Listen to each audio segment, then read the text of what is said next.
our homestead. My name is Sarah from Living Traditions Homestead, and today I want to share with you our spinach harvest. We have been growing spinach this summer, and for about a month now we have been harvesting it for fresh eating. We've been harvesting it and taking it to the farmer's market to sell, but within the last week it has warmed up here on the homestead in Missouri, and the plants are starting to bolt. Bolting means that they grow up real fast, they produce a flower so that they can produce seed and reproduce for themselves. When that happens, a lot of times the leaves start getting bitter, other kinds of crops start getting hard and woody tasting. So we had to hurry up and harvest everything we possibly can, because the purpose of us growing our food is to preserve it and have it for a long period of time and over the winter. So that's what we've done, and I have brought you along to share how we're gonna preserve our spinach harvest this year. One thing that I want to mention is, first of all, I want to apologize about the sound of my voice. I'm going through a cold. I've had laryngitis the last couple of days, but you know what? The show must go on. The harvest needs to be preserved, and I wanted to make sure to bring you guys along with that. So bear with me if things kind of go in and out. I really apologize for that. I'm going to do the best that I can. I also wanted to mention that we did not harvest this today. We didn't harvest it yesterday. It's actually been several days since we've harvested this, and it has done a really amazing job of being preserved in the refrigerator. When we harvested these, we put them in plastic shopping bags and we tied them up really tight and put them in the refrigerator so that they can stay cool, they can stay moist with their own moisture and the dew that was on there. You know, the best possible situation is for you to preserve them right away. The most nutrients are in there, but just like everybody else on the planet, we are busy people. We have a ton of things going on, so the best that we could do is to put this in the refrigerator for a time that was a little bit slower for us, and that is this morning.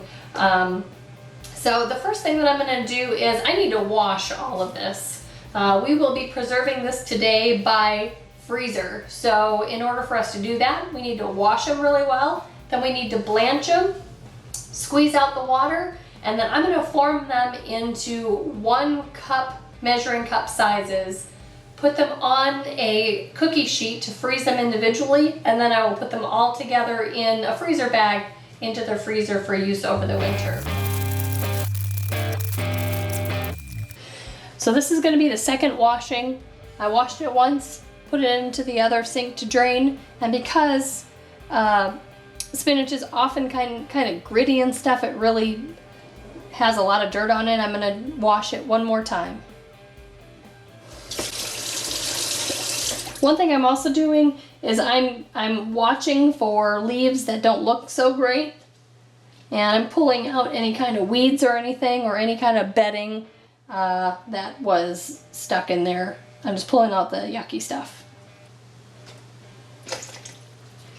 One thing I want to show you while I found it, I was talking about these plants bolting, and what I mean when I say bolting is that it then creates this big stem and it grows tall really fast, and inside of there you can see that it's starting to produce a flower, and these flowers will then turn into seeds and, you know, reseed itself, but the plant starts not tasting as good once it bolts. So that's why we're harvesting right now.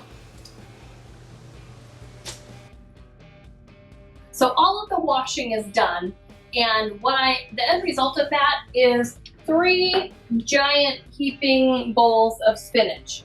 Now the next thing I need to do is I need to blanch them before I can put them in the freezer. Now you cannot just put fresh vegetables into the freezer. The reason is because there's naturally occurring enzymes in all fresh vegetables. These enzymes help the plants grow and ripen.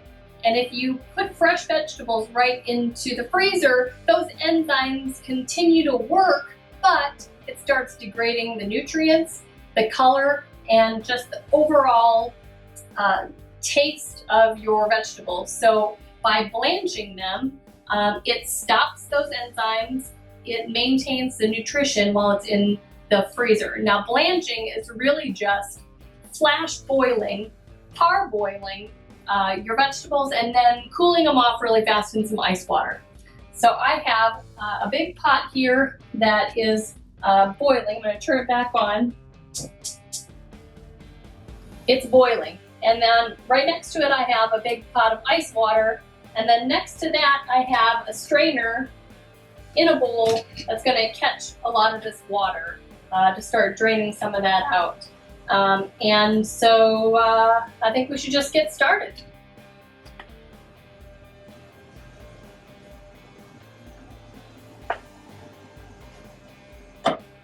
This is coming back to a boil real quickly. Now I can't put this entire bowl in there. I need to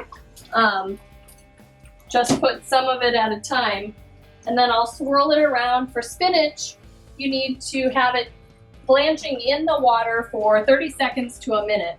Every vegetable has a different time, and you can find that time on the internet or in books or something like that. And while it's in there, I'm going to be swirling it around with my spoon to make sure that that boiling water gets onto all of the leaves.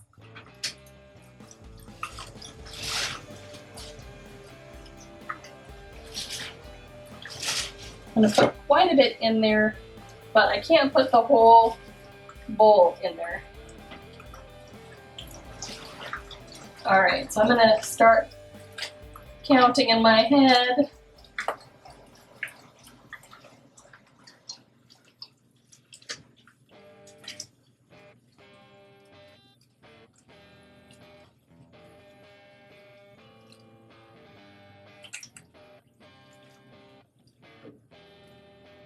Now you can see also that the spinach is getting a really nice bright green color. So we're not taking it to the point where it's getting that yucky brown green color. We're just cooking it a little bit and then we're going to flash cool it off in the ice water.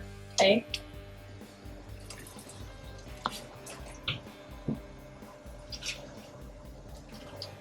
What I should be doing is dunking it in there and swirling it, but I'm also, it's, you know, this is kind of time sensitive here with the boiling too, so it's kind of,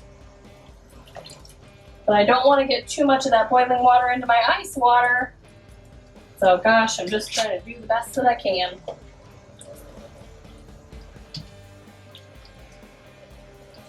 Now this is actually very exciting for us because this is the first garden vegetable on our new homestead that we are putting up for the winter. So this is very exciting. I hope that you guys will come along throughout our harvesting season so that you can experience everything that we are putting up for our family for the winter. And then at the end of all of the harvest seasons, we can all come back together and we can talk about how much food we grew and preserved and the meat that we raised for our family for the year. All right, I have most everything out of there. Let me get a few more things. I don't know how to make this a better process without having a basket or something in there, but this is fine. So I'm just going to swirl that around here.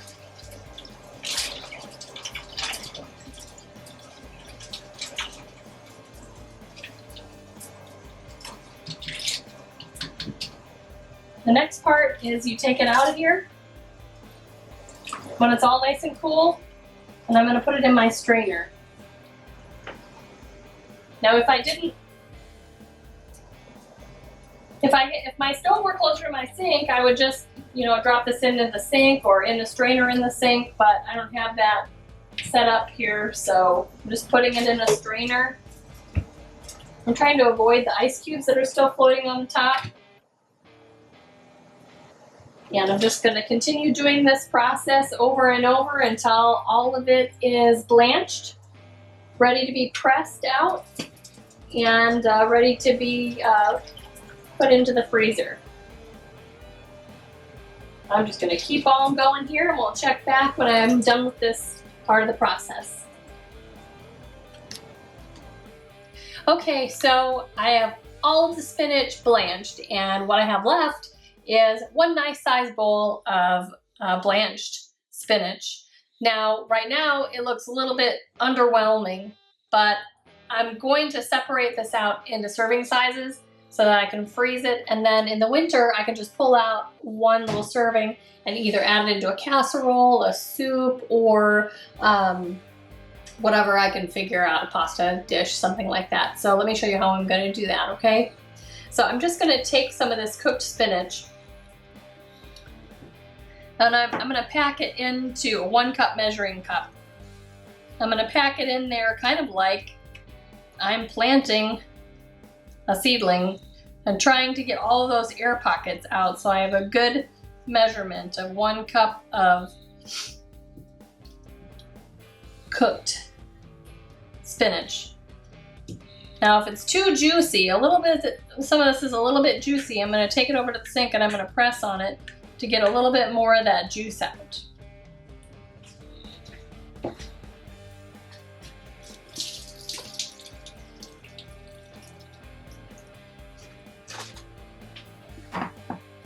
Maybe I'll put a little bit more on top of there. Okay, so now I have it all pressed in there. I'm going to pop it out onto a platter. Kind of fell apart. And so I'm going to do that for the rest of this bowl and fill this platter up with them. And then I'm going to stick this into the freezer and have them freeze individually like this. Then after that, I'll put them all in a freezer bag or a couple freezer bags, depending on how many I get, and put them in the freezer. So I'm going to continue doing that, and when I'm all done, we can see how many servings of spinach I have to put up for the winter. I discovered that it's a little easier to get these out if you go around the edge and kind of pop it up a little bit. Otherwise, it's really kind of tricky.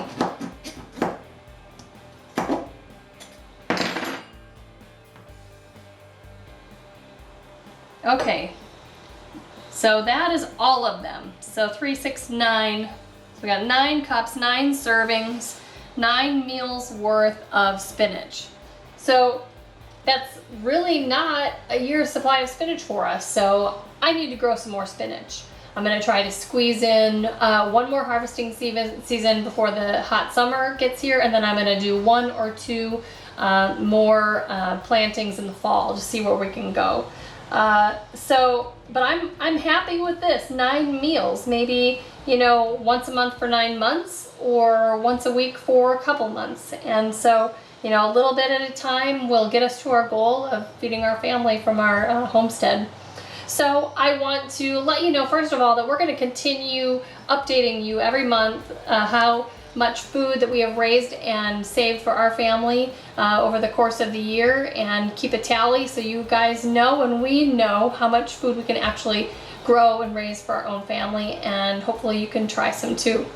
So if you liked this video, if you'll like and comment on the video, and if you'll subscribe, we would surely appreciate it. We really love having you along on our adventure.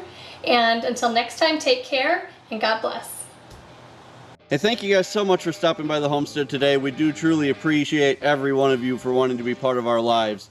We're now going to be putting out 5 new videos every week, Monday through Friday. So don't forget to hit that subscribe button below. Also, don't forget to check out the videos over here on the side. Thank you so much, and we look forward to seeing you next time back on the homestead. God bless.